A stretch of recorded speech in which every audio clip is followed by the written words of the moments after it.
Hey everyone, in today's video what we're going to have a look at is the flip-flop mode, and by doing so I'm going to also create a basic flashlight or torch, and we're going to use the flip-flop node to be able to toggle the lights on or off. So without any further ado, let's jump straight into it. First things first, what I've gone and done is opened up a first person template. Now the only thing that I have changed in the template really is I've added in a cube, shrunk the height of it down to 0.1 and just covered this corner area here, just to give me a bit of shade, so then when we do create the torch we have got an area that we can sort of see the effects of the torch. So that's really the only minimum requirement, just create a shaded area with the map. If you've already got one of them, then don't worry about it. So the next thing is we're going to open up our first person character blueprint, and I'm going to just jump straight over to the viewport just so I can see our character. So what I like to do is underneath the FP gun there's a sphere collision, which is used for where the projectile is basically spawned from to fire from the weapon. Knowing that this is at the end of the barrel of the gun, I like to add a spotlight to this sphere. Just because then I know that the flashlight is kind of at the end of the gun, and it's like your weapon is the light. So what I'm going to do, just click on the sphere, click on add component, and we're going to search for spot, and then you should get a spotlight. Once you've got that, essentially you've already got a torch. You haven't yet got a way to toggle on or off. You've got a permanent torch, and the sort of area that it covers is quite large. So you know, but for all basics, you've already got a torch. It's quite dim and it's not got quite the effect we want. So a few things I like to do is I just like to change a few properties. So I personally like to change the intensity to about 10,000. I like to change the outer core angle to about 20, which gives it more of a focused cone rather than this big area just to shine. What I also like to do is change the inner cone angle to about 10 or 8. But before I do that, I'm going to show you why and what kind of effect that has. So at the moment we've got just a generic, a light that shines on the wall, and it's just one blob, one spotlight, one spot of light on the wall. Now most torches shine light through a lens, and you get a subtle distortion on the light, which you can kind of tell you're using a torch. Now, by changing the inner cone angle to, let's say 8, you get this kind of, if I scroll away, you get this kind of like inner cone of light. Now, when this shines on the wall, you kind of get that, I don't know if you can see it, but it's not just a solid, like, sphere of light or spot of light. You've got this kind of very subtle disc in the centre. Now I like that on my torch because it adds some variance, a bit of difference to it, and it's a kind of cheap way of adding that lens distortion. You can choose to do that if you want. I just like to do it because it adds a bit more character to the torch.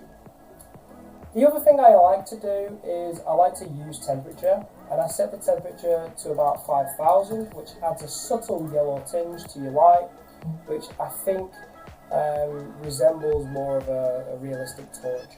I don't think unless it's like, LED torches now are almost crisp white, but most torches have got like a subtle temperature difference.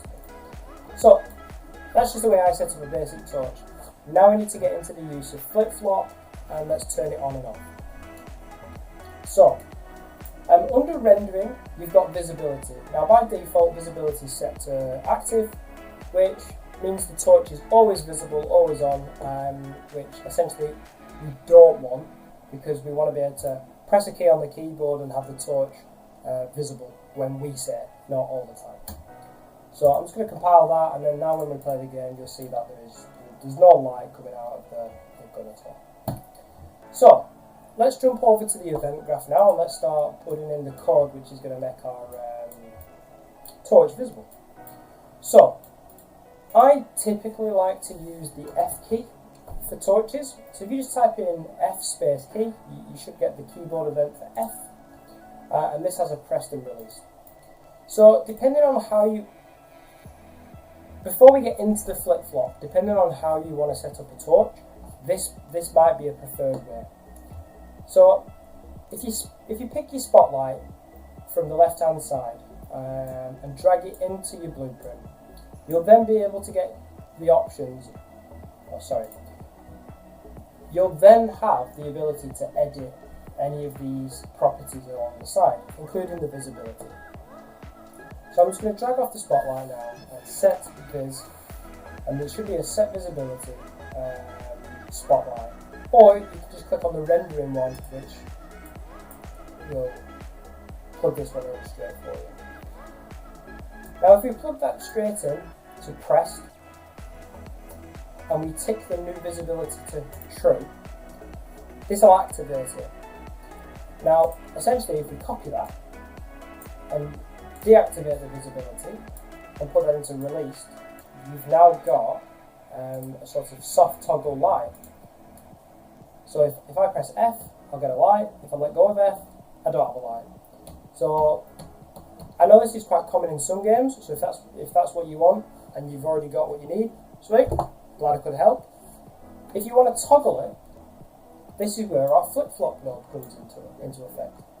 So we don't actually want to use the release node, so let's get rid of that. But in fact, when we press F, we want to do a different thing each time. When I press F the first time, I want it to be visible. When I press F a second time, I want the visibility to be deactivated, so I can't see my torch. And that's exactly what a flip-flop does. So if we drag off the press node and we type in flip, flip-flop should be highlighted at the bottom. We can pick that out, and here we go, we've got a flip-flop. So a flip-flop, what it does, it takes in an executable, and it spits out two executables, A and B. But it doesn't do both at the same time, it picks, it's either A or B. So every time I press F, it's going to be, if it was previously A, it'll switch to B. If it was previously B, it'll switch back to A. So this is perfect for our toggle. So if we drag off B now and go to set visibility false, essentially now when we press F, it will be set to visible, and then when we press F again, it will be set to not visible. We compile that and press play, and we go over to our darkened area. Now if I press F, we get a torch, and if I press F again, we don't have a torch. Torch on, torch off. And there you go, you've got your toggle. And that's the most basic way I think I can explain flip-flop. It just allows you to take one input executable and switch between two states with one input, which is really good because you can also use it for things like crouch. Some games like to set the crouch to either toggled or just pushed to be activated. So you could use a flip-flop in that manner to control your crouch, whether it's always on until you press the crouch again and deactivate it, or if it's only on whilst the button's being pressed. And that's it. I knew today was going to be a quick video. If what I've showed you has helped you out, please consider giving me a like, or even consider subscribing if you like the video, because there'll be plenty more to come in the future. I always appreciate comments. I appreciate all feedback. Thank you for watching, and I'll see you in a future video. Thank you very much.